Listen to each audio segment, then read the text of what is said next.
I understood that we were getting into a course that was going to be more role play. What I didn't anticipate, all the time we'd spent on understanding how to work with people.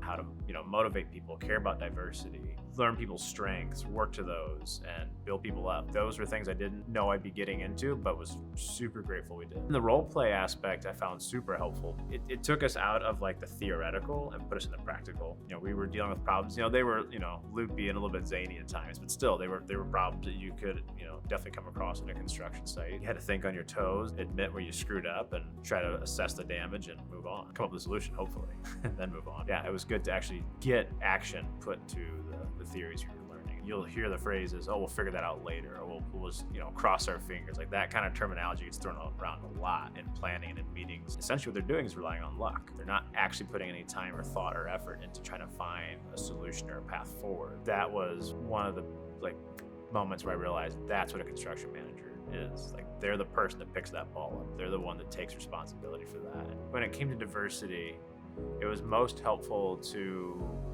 acknowledge, one, that it's not easy to work through, and also acknowledge that it's something that hasn't been worked through.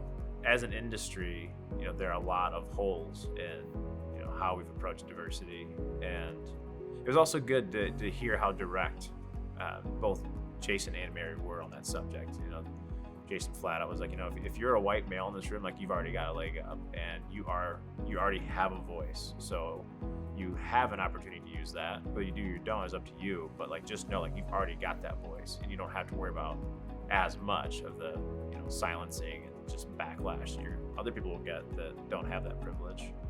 Jason and Mary worked really hard to make it a homey environment, to make it a hospitable place. They want you to bring your whole self. It was engaging. Everything was set up in a way that was supposed to keep you on your toes and engaged. I really enjoyed that. Every morning, just knowing you're gonna walk into some David Bowie music, you're gonna get a hot cup of coffee. From the very minute that someone starts to speak, you're gonna be getting real, valid information. I don't feel like any time is wasted. Arcade is a movement that is shifting the priority and the focus of construction for the better.